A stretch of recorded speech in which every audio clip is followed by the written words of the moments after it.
So, exactly what is a tautia? Well, we certainly know it's a face. It could be the face of a guardian, a protector. That's one interpretation. It could also be the face of a shaman who might be able to communicate between the world of the living and the world of the beyond. And that makes some sense too, because these are objects associated with the tomb. It's also been associated with the face of an ogre or a monster. I have to admit, we really don't know. I tend to lean towards guardian or shaman. Maybe I'm leaning towards shaman more than guardian, but I'm not quite sure that I see it as an evil or a threatening image that is placed on these ritual vessels. But I'm going to have to leave that to you to make a decision. Here are just a couple more examples. These are I'm going to say largely fictitious creatures. Certainly, the griffin-like image on the bottom right is a creature of fantasy. I can't tell you for sure if there's a tautia on this or not, but there may be running along the seam. You can see the seam there, and you can also see the seam there. So again, this is an example that clearly illustrates that this is piece molded. The surface is covered with curving forms, abstract forms, and perhaps a tortilla as well. The one on the left is an owl, and occasionally these are, well, just downright cute, as I think our little owl is. No tortilla here, but what we do have is a creature that is frequently repeated in Shang bronzes, and perhaps it is because the owl is often associated with the night. It is also a creature that can feed on dead things, so it is a creature that can be associated with, I'm going to say, a transition between the world of the dead and the world of the living. The tortilla also may, in fact, be associated with that, with the ideas of a transition. And perhaps that's why I'm liking the idea of thinking that it may indeed be related to a shaman, someone who can communicate and function essentially in both worlds. Occasionally, Shangbranzes can also be amazingly naturalistic and capture lifelike aspects of, particularly of animals. And I would just show you quickly these two as examples of that. The ram in the top right of the slide, his body covered with those abstract curling forms that we expect to see on Shang bronzes, but nevertheless with a sensitivity to the body of the animal, but particularly the face of the animal, and a certain kind of stateliness about the creature. Same would definitely be true for the rhino on the bottom left. This rhino does not, in this case, have the elaborate surface decoration.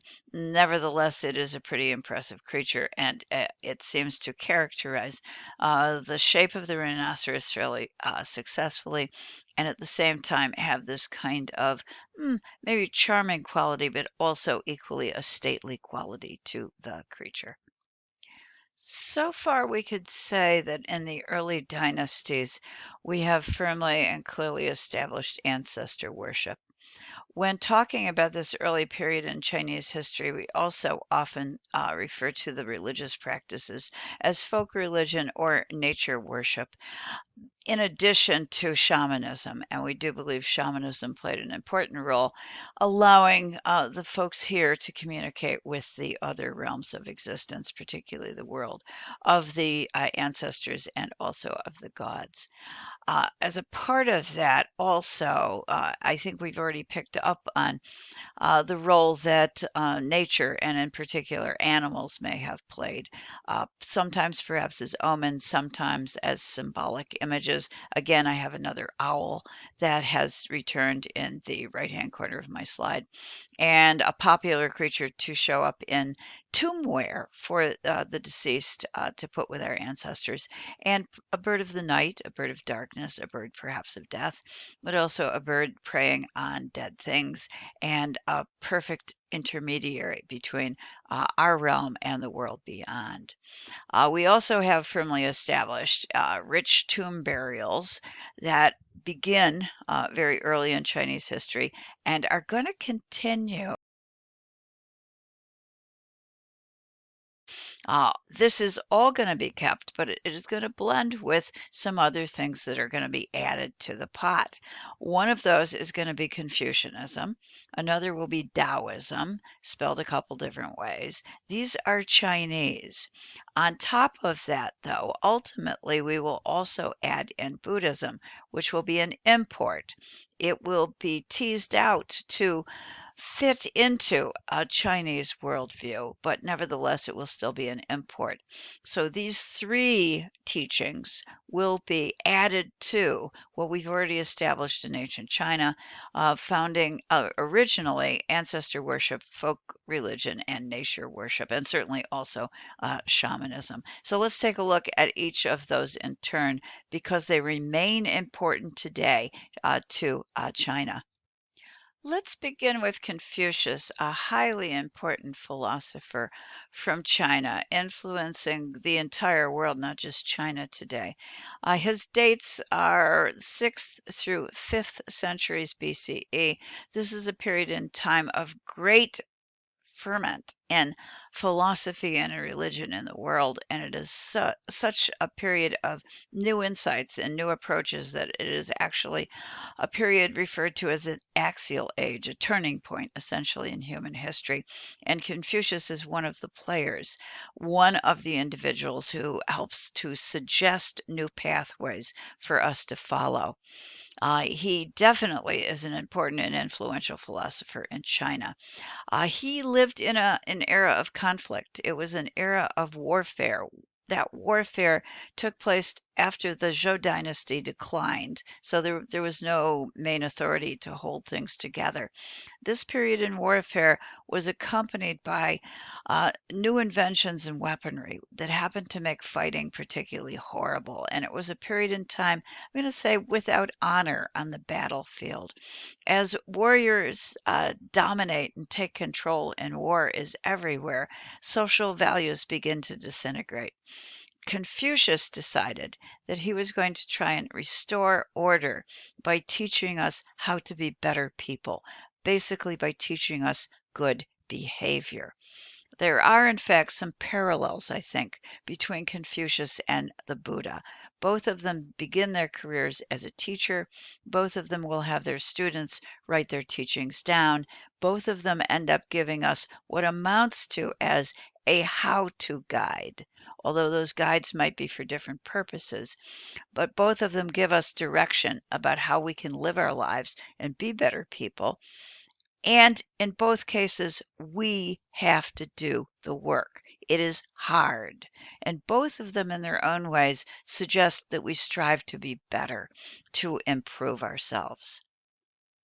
Confucius did try to get a position as an advisor at court because he really thought if he could get the ear of a ruler, maybe he could really make a difference in China. Unfortunately for Confucius, however, he was simply too honest with anyone who actually considered hiring him. A newly empowered ruler who had seized the throne by usurping it did give Confucius a chance. And he turned to Confucius and said, "Well, what is your advice to me so that I can be a successful ruler?"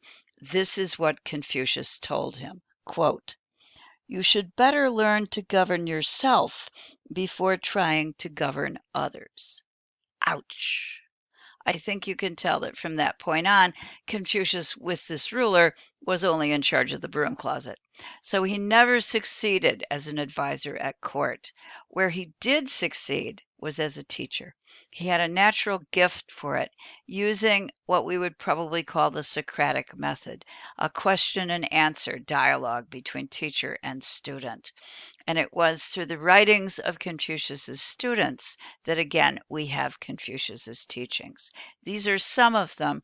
Let me share them with you before I give you kind of my summary of what I think maybe matters most about Confucius. Let's start with politics. Quote, he who exercises government by means of his virtue may be compared to the North Polar Star, which keeps its place and all the stars turn toward it.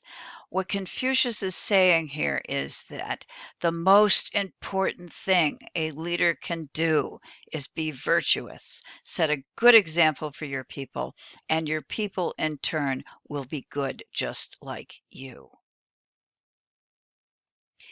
He also wants us all to be virtuous. If we go to the next one, the superior man is aware of righteousness. The inferior man is aware of advantage. Okay, what he's basically saying is you should always strive to be a virtuous, righteous, good person. You should not be someone who takes advantage of others, seeking fame and fortune, because those aren't the things that count.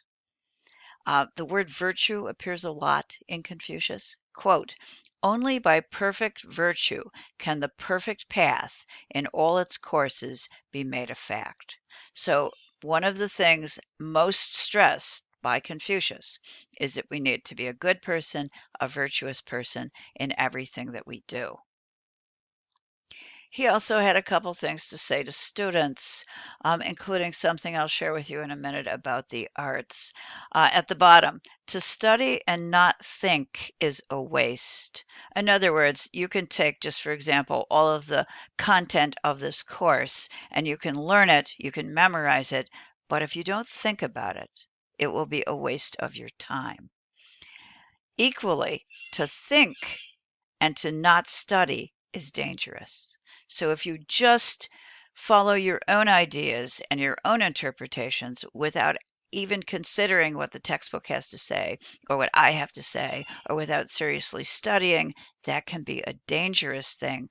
Confucius believes that perhaps you would end up with incorrect conclusions. Let me sum up my take on the teachings of Confucius. At the end of the day, what I think he's doing is stressing social responsibility, how you behave in society here. He tells us to be moral, he tells us to be virtuous, and he teaches us how it is we should behave in this world. He does not concern himself with teaching about the afterlife. He does tell us, yes, it's your responsibility to continue making sacrifices to your ancestors, but he does not address the afterlife and he does not focus on it. He focuses instead on how we can be good, virtuous people, helping each other and learning from each other here. He does promote education. He thinks that's important. And he does include the arts. But he thinks that art is something that is good when it improves and cultivates us. I don't have it straight from Confucius's mouth, but I am expecting that he probably would not promote art just for art's sake. He would have viewed art as important and worthy, maybe even virtuous, if it was something that could help to cultivate us. And that is how he saw education, as something that would make us better, that we would engage in and constantly question, constantly grow, constantly improve, and constantly always know we could improve more.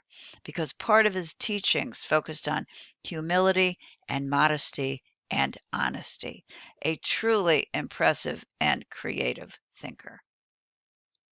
So I guess I could say Confucius taught us to be a good citizen, also to be a good son and to be a good daughter. But I have to admit, the guy probably wouldn't have been a lot of fun at a party. He always stressed seriousness, responsibility, and virtue. For some people, his teachings were simply too formal and perhaps also too demanding. And as a result of that, there would become an antidote to Confucius that is going to arise. And that antidote will be Taoism, which is where we will go next.